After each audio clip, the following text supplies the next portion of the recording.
back. Good morning. Welcome back to the channel. So we're going to go over something this morning for the salvage guys. If you're not interested in flipping cars, if you're not interested in making money, and if you're not interested in salvage, go ahead and exit out the video because we don't have the comment back it. So this car is pretty interesting. This is just a little Malibu. This is like what a lot of you guys, if you're starting out flipping salvage, this is like what you would be interested in and what you would probably be trying to buy. So it's got 101,000 miles, so very low mileage for salvage. I mean, not for salvage, very low mileage for a car. They're getting hard to find with lower miles for older vehicles. 2006. I didn't want this car though, so I put this car on the watch list when I roughly looked it over. I go through and sort my cars down, find what I'm slightly interested in, throw them in the watch list, and then I go back through the watch list and I drop cars off that the pre-bids are too high, so that helps me do a little bit of my work fast and easy. And then I eliminate them with further damage after looking at them closely. So I knocked this one off of the checklist because, well, I said I didn't want it. You can't see it, but over there the passenger airbag was deployed. I actually cut the airbag out of it yesterday because we were going to possibly send this back to auction. So I'm going to flip the camera around and show you why we were going to possibly take it back to auction. And then we're going to throw it on some time lapse, and we're going to just see if we can get this front end repaired. We're not going to do a how-to.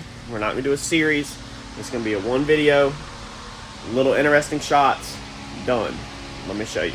All right, so these are how you can get burned fast. Number one, when you do the passenger airbag on any vehicle, normally the whole entire dash has to come out. So I do not do cars with passenger airbags. We did not lower the bid on this car. The wife was supposed to go back and remove this off the watch list, and she actually did not. Well, I'm not going to say she was supposed to. She said that she was going to remove it off the watch list. She figured it would bring more than what our pre-bid was, because our pre-bid was really low. I can go ahead and tell you, I think our pre-bid was like $550. And she was like, there's no way we're getting this car for $550, so I'm not worried about it. We got the car for, I think, less than that, the whole car. So to do a passenger airbag, you gotta take the whole dash out. We don't normally do that. We don't like to do that. Our game plan was actually to take this to my house, put this in the AC since the Comet's gone, and do all the airbags, the dash, seat belts, everything in the AC. But I wanted to take a peek at the front end yesterday first before I committed to putting a whole dash in it and going to the junkyard and get one. And as you can see, it don't look that bad. So, you look it over, front bumper, headlight, grill. Hood don't have no damage up here at all, but it's got some nasty damage back here. And what it actually is that this bracket underneath here was actually hung up on something, and somebody popped the hood, and when they did, they couldn't get that freed up, so they literally just ripped the hood up. So they took a perfectly good hood and they completely trashed it and bent it in half instead of just sitting there wiggling it and getting it to free up. So now the hood has to be replaced also. So, but besides that, all we have is a front bumper. The grill may be usable. I don't know. Possibly a grill and a headlight. That's the only damage. Fenders usable and everything. But then when I popped the hood yesterday, I noticed that, I had my fender gaps a little wrong, but with the hood jacked up, I didn't know if that was it. But then the more I started thinking about it, I said, well, nothing took a front hit to shift this hood. Normally when you take a front hit, you can shift the hood like that, or back. And this one did not shift, no front hit, so it wouldn't have shifted the hood. So I noticed your fender gap big here, tight up there. Tight here, big up there.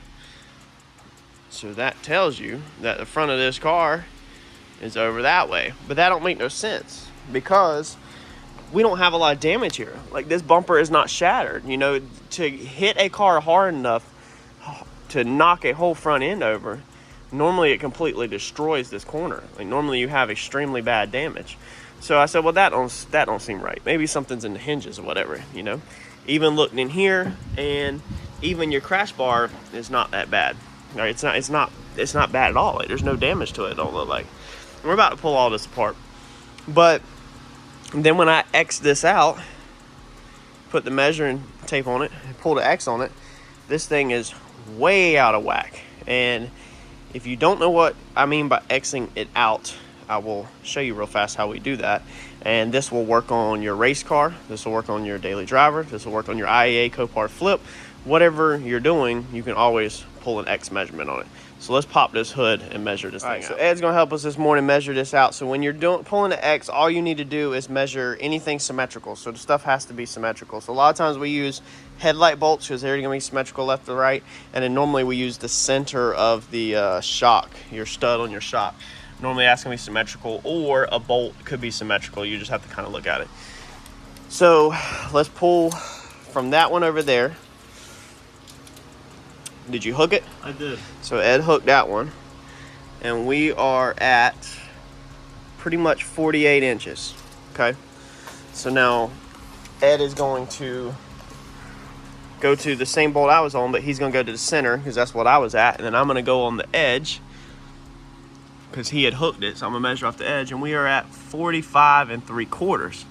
So we should be all the way up here, my thumb's at 48. So that thing is bad out of square. All right, you're good, Ed. Appreciate it. And what we did yesterday was we come in here and we pulled some other X measurements off of the fender bolts, this headlight bolt, this one, center, the strut. We checked like 5 different measurements yesterday, and everything said it was out of square. So it's out of square almost, what is that, 2.5 inches? Meaning this whole front end's over 2.5 inches, and that's extreme. So this is actually probably one of the worst ones that I have seen this year as far as being knocked over, even though I've had some that straight up are so demolished they won't even drive around.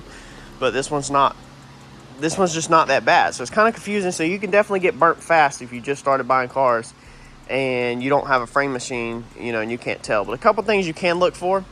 IAA does do the 360 spin around camera. Sometimes the shots are not good, but you can look for things like this. Would have been a dead, or should have been a dead giveaway if we look at the edge of the tire with the fender. Okay, and you see our tire, and if you look over here, you know, no tire, no tire, no tire. Look how far that tire is up in there. I hope you can catch that on camera. Basically, you can get a feel for that front tire is way up in there, and yes, that wheel is straight. It is way up in there because the wheels stayed pretty much in the same location they're supposed to be. So it's probably still in alignment. There's probably no alignment issues. But the front end, the top of the front end is over. So again, you can see it's crazy. It's not uncommon, so it's not crazy like it's some freak of nature thing in this business. But for new guys, you can definitely get burnt like that. So what we're gonna do is we're gonna get this thing on clamps. Unfortunately, this is not gonna be a good day for me because I don't want to do this, and I hate doing actual pulls. I'd rather, normally most of my pulls, we just tie ratchet straps down to the bottom of the car, and we're just doing minor pulls, but we have to pull out the big boys today. Them clamps right there go on the frame rack. They're heavy, they're bulky. I hate using them. And then they come up here, and let's see here. They're gonna go on this pinch weld. Now to go on this pinch weld, we have to pull rockers off. So all the plastic rockers have to come off. So this is not a 10-minute process just to even get it up there. So kind of ignoring, definitely sucks, but it's got 100,000 miles, so we're gonna see what we got. So let's get this broke down, get this thing pulled forward, get this thing up in the air, get clamps locked to it, and then I'll catch back up with y'all and put you on a time lapse so you can actually see how far this front end is pulled over. This is the reason why I can never work in a shop for somebody else. It's hot, I'm lazy, I don't want to do a frame pull on an older car like this, so I ain't put it on clamps. We're gonna try it, fingers crossed. So what we did do was we put it on our heavy duty ratchet straps for hauling your flowers and plywood from Lowe's and Home Depot on the weekends. And we put it on some chains on the backside. So this car, actually somebody put a trailer hitch on it. I guess pulled a drum boat to go fishing. So we wrapped the chains around the trailer hitch. It's mounted tight to the thing. We have the ratchet straps in the front pulling from the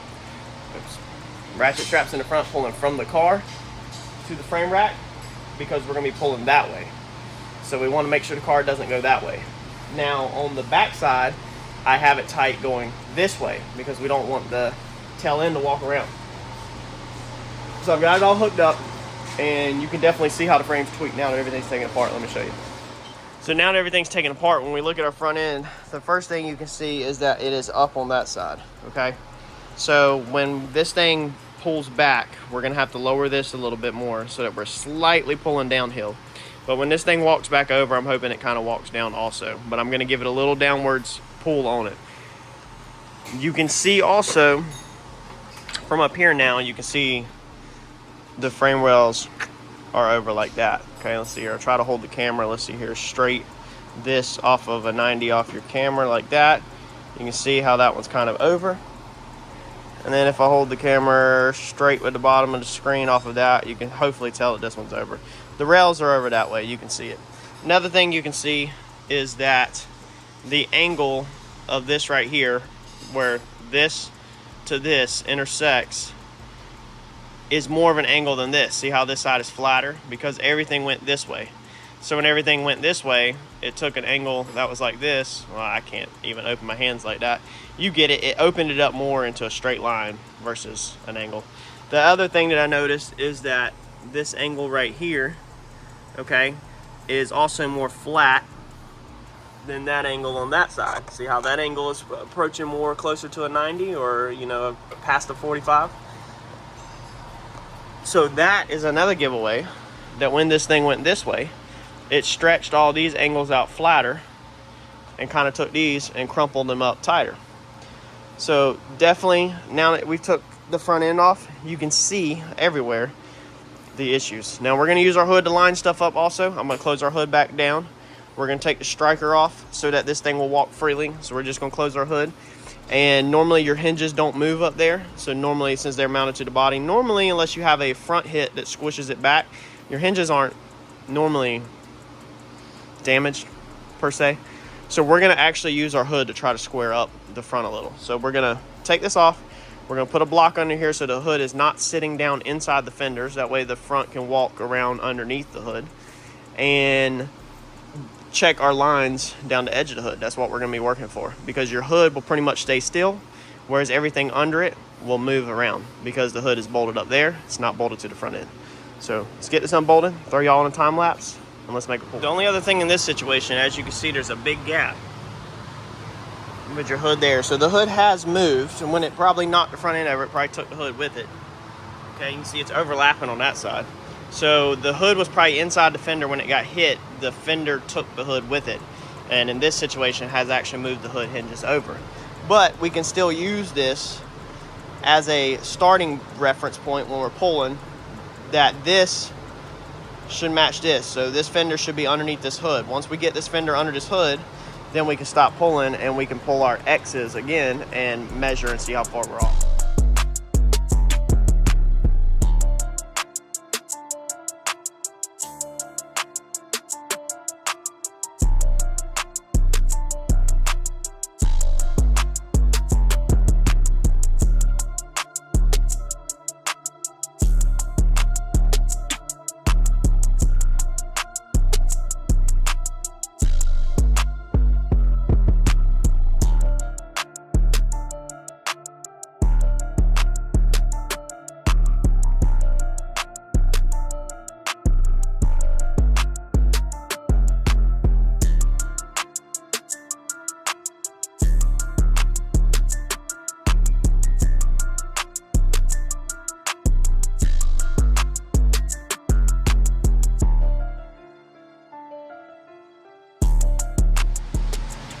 Alright, so they're still not there. I just loosened the subframe bolts. That's your next step. And you gotta remember, this is not necessarily the correct way to do these frame pulls. This is how I do it. Because I don't have to fix this. I can literally just quit right now and send this thing back to auction and hopefully get my money back. With a little fluffing of the car. So we try to pull it like that. I've had to make a couple adjustments to the straps. I've drugged the car that way. I had to drag the car back this way to get it back centered on the frame rack. I drugged the rear end around, repositioned my chains on my rear end instead of off both sides, off the trailer hitch. They just now go to this side. It's hot as crap back here. It makes you really, I'm glad I'm self-employed, and I don't have some boss sitting there telling me how to do things, or I don't have to do anything that I don't want to do. We got it over though. We're down to 1.5 inches. So we started at about 2.5. We're now down to about 1.5 inches out of square. So we are making progress. It did come over. I think that maybe that 1.5 inches was all it had with the subframe tightened down. Your subframe, as you know, is a rectangle that the engine is bolted to and everything. That's what the wheels are bolted to. That's what your alignment goes off of. It's the subframe, not the frame of the car. The alignment goes off to the subframe. A lot of people can't wrap their head around that. A whole car can be swayed over, and technically the wheels are still square with the subframe. Now the car could still crab walk because the subframe could be out of square of the rear end. Other more complex situations, but the wheels square off the subframe. So I think that might have been all it had with the subframe tight. Subframe has bolts in 4 corners, so it does act as a brace. So I just busted them loose. That way now the front end can pivot on all of them corners a little bit more. We're going to pull this thing some more and see if we can get this out. If we can't get this out, like I said, I have only lost about half of the day. I'm still in the morning hours, and I will load this thing up and take this thing to IAA in a heartbeat and let it be somebody else's problem. So let's try to yank this thing again.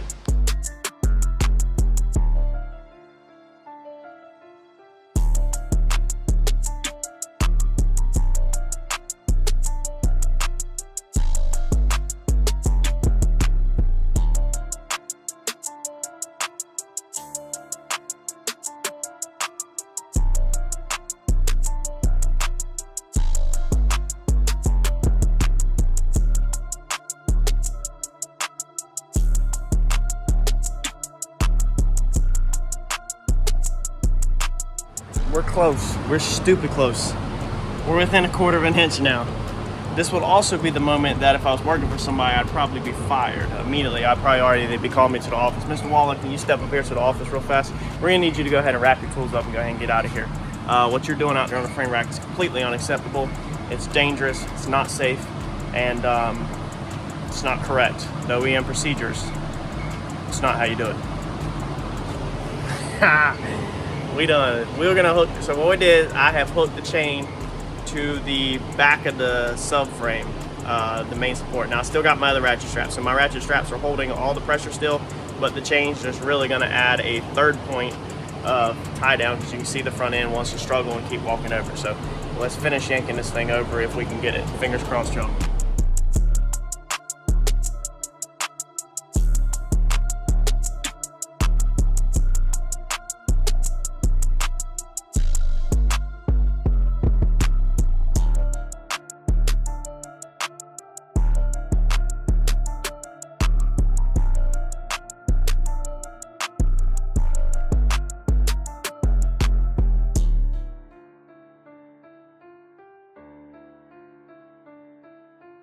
Y'all, it's hot. It's actually went a little too far, which is good. That means that I got it, but I had to flip the chain to that side, yank it back to that way. Didn't put that on time lapse because y'all have watched enough. Let's exit this thing out and see where we're at. All right, so we are going to, sorry, bear with me for a minute with the camera. Let's hook over there to our bolt in our strut tower, basically our shock, and let's go to this spot weld. That's gonna be 54 inches. Let's do the same thing, hook to the top of our shock. We're about busting my butt. Let's go to our spot weld, 54 inches. She's square. I also just checked from this hole to there, same on both sides, and I checked from this headlight hole. This headlight hole's off a little. What that is from is this is back just a little. So my corner, my outermost corners are square, meaning my sides are square. But then sometimes you will, in these situations, have it where, you know, forward and backwards could be squished in a little. So when this thing took a hit right here, if something bumped it up top, then it would have squished this in because your header panels are normally just on this leg. Normally they have some kind of leg that goes down to the frame rail, so they can be forward and backwards. So now that we got the front end back square, we're gonna wrap this video up, but I'm gonna continue to work on this. I'm gonna hook to this and pull this back forward. It's gonna be a very, very simple pull. That will move like butter.